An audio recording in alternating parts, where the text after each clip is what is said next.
Yo, what is up, everyone? Welcome back to That's Geeky AF with myself, AF. We are literally days away from a massive new era in Marvel. Spider-Man Brand New Day drops globally on Wednesday, 29th of July 2026. And honestly, the hype is hitting different this time. Everybody is super excited. I remember when I was booking my tickets for Wednesday night, the cinema was already almost sold out. We aren't just getting another standard sequel, we are getting a complete hard reset on Peter Parker's entire life. Let's do a quick recap of where we left off because it's been a hot minute, and we'll go back to at the end of No Way Home. Doctor Strange cast that massive spell to save the multiverse, and the catch was that the entire world forgot that Peter Parker exists.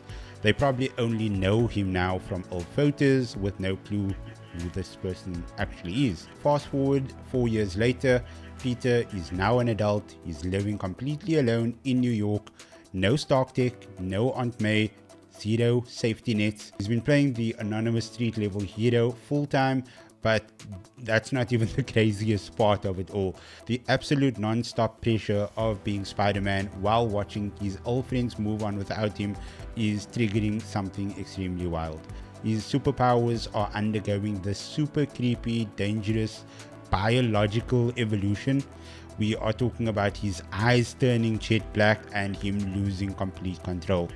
And I mean, if you've watched the Spider-Man animated show back in the 90s, you will know sort of where this is going. Today, we are going to be breaking down the massive cast list, checking out the comic origins of some of the fresh faces that you haven't seen in the movies or the TV shows before, and digging into how this chaotic story is probably going to end up panning out. And just remember, that's not spoilers, it's just my sort of predictions and my theory as to what I think is going to happen.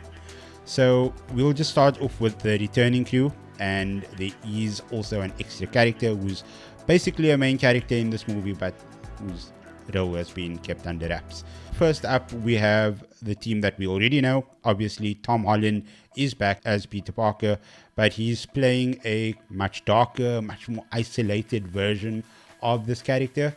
We've got Zendaya back as MJ, Jacob Batalon back as Ned. They are both at MIT now. You'll remember at the end of Spider-Man No Way Home, both of them got into MIT, and yeah, their lives sort of carried on without Peter. They are now living their best lives, but they both feel like this random piece of their life is just missing. In fact, Ned actually builds a Spidey tracker just to try and find Spider-Man and to thank him for saving them in high school, because they remember that Spider-Man did that, but they don't remember who was Spider-Man. And that is, I mean, imagine Peter watching all of this. That must be a massive punch to the gut for him. Plus, MJ has a new boyfriend in the mix, played by Iman Esfandi. If you watch the Andor show, you'd know that he played Ezra Bridger over there from Star Wars Rebels. So pretty much staying very much in-house with Disney. Seeing this all happen in front of him, Peter's emotional state is already in the bin. And I don't really want to speak too much about Iman Esfandi's character as MJ's boyfriend. He goes by the name of Paul. Paul is not really a very much liked character in the comics, so I will let you guys form your own opinion about that when you see him in the movie. I previously just mentioned that there is a main character whose character hasn't been announced and it's been kept under wraps. That is the massive elephant in the room, Sadie Sink. Marvel is keeping a character completely locked down, which has the internet going absolutely feral with theories. Could she be playing a variant of Mary Jane? Maybe. But the two biggest rumors pointing towards the comics are Jean Grey or Summers. If Marvel is finally weaving the X-Men mutants into Peter's street level chaos, Sadie Sink as a young Jean Grey would completely blow the roof off the theater. Alright, so let's look at the rest of the cast. The first one isn't a character that anybody is completely new to. You've seen him in Daredevil, you've just seen him in his own special presentation on Disney Plus a couple of months ago. He had his own show on Netflix as well, that's also now streaming on Disney Plus, and that's Jon Bernthal as Frank Castle, the Punisher. Following his Disney special, one last skill. Frank is now in the dark, he's unstable, and he's in this like bad psychological place.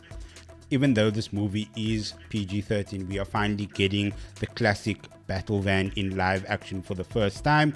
Tom Holland mentioned that they improvised a lot and their dynamic goes from pure hatred to a weird little brother, big brother sort of dynamic and, I don't know, rivalry, with Frank acting as a gritty mentor, helping Peter cope with his breaking mind. The next we have Trammell Tillman as Bill Metzger.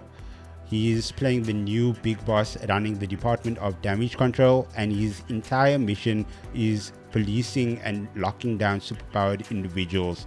Expect him to make Peter's life an absolute living hell. His comic origin is that he was created by writer Dwayne McDuffie and artist Ernie Collion, debuting in Damage Control #1 in 1989 as a strict by-the-books executive for the cleanup organization. Next we have Michael Mando as Mac Gargan. He's the Scorpion. Remember the Homecoming post-credit scene from way back? It's finally starting to pay off in a way. Mac Gargan is back. He's rocked out in a mechanical suit with a weaponized scorpion tail, looking for absolute revenge. Comic origin is that he was created by the legendary duo Stan Lee and Steve Ditko. Mac Gargan first showed up in The Amazing Spider-Man #19 in 1964 before fully transforming into the Scorpion in issue #20. Next up we have Marvin Jones III as Lonnie Lincoln, or better yet known as Tombstone. He's a massive, terrifying Harlem crime boss with rock-hard skin and crazy superhuman strength. He's going to be ruling the underground while the city is in chaos, as is done so often in the comic books. And just speaking about comic books, his comic origin, Tombstone was created by writer Jerry Conway and artist Alex Saviuk, making his grand entrance in Web of Spider-Man #36 in 1988. Next up we have Liza Colon-Zazas as Jean DeWolf. Everybody knows her as the lovable Chef Tina in The Bear. She is a hard-nosed classic New York police detective who in the comics is one of the very few cops who actually trust Spider-Man. Her comic origins is that she was created by writer Jerry Conway and artist Sal Buscema, first appearing in Marvel Team Up #48 in 1976. Now let's talk about the absolute wild card in this entire movie. Mark Ruffalo as Bruce Banner. Banner is currently working as a quantum mechanics professor at Empire State University. Because Peter's body is physically breaking down and mutating from the inside out, he goes to Banner for help. Banner is wearing that smart inhibitor device that we saw in Shang-Chi and She-Hulk to stay human. But the synopsis says that Bruce is going to lose control and regress right back into this terrifying, brainless, Savage Hulk persona that we haven't seen since Infinity War. For those who need a refresher, Savage Hulk is the classic childlike version of the character driven purely by raw emotion and untamed anger. He represents Bruce's deepest buried trauma, possessing practically limitless strength that scales up the angrier he gets. Unlike the calculated smart Hulk we got in Endgame, this version is an absolute force of nature that cannot be reasoned with. As if a raging Savage Hulk wasn't enough to deal with, Kevin Feige recently teased that Florence Pugh is expected to show up, reprising her role as Yelena Belova.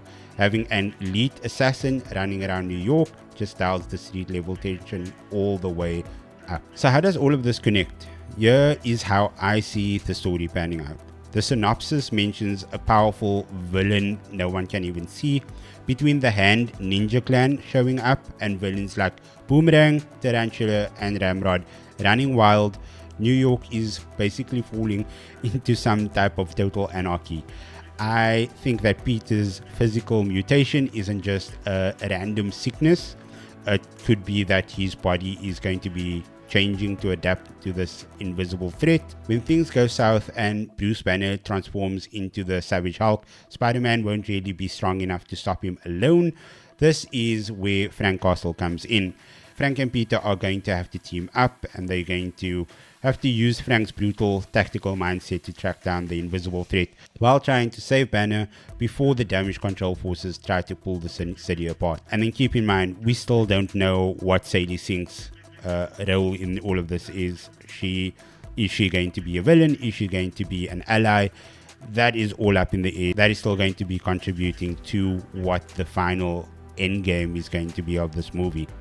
But all I know that it is going to be absolute peak cinema, guys. I mean, mark your calendars. Spider-Man Brand New Day drops in theaters globally on Wednesday, 29th July 2026. So what are you waiting for? Just go and head to your local cinema, head to the website of your local cinema, buy your tickets if you haven't already.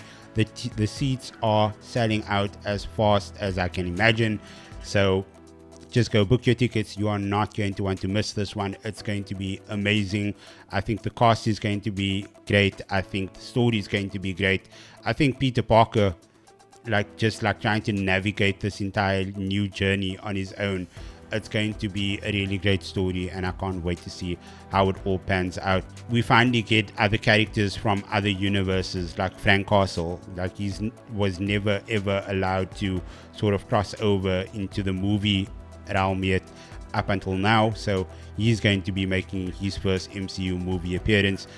Sadie Sink, who could potentially be a mutant, we'll finally see a mutant interact with Spider-Man for the very first time. This is going to be great. I'm excited. I hope you are excited. Before you head out, do me a massive favor. Smash that subscribe button if you haven't already. If you are new here, hit the like button and drop a comment below on your wildest theories. Who Sadie Sink is going to possibly be playing in this movie. For more deep dives of all things Marvel, DC, movies, and pop culture in general, make sure you stay locked right here to That's Geeky AF. Catch you guys in the next video. Stay safe, stay healthy, stay geeky AF. Peace.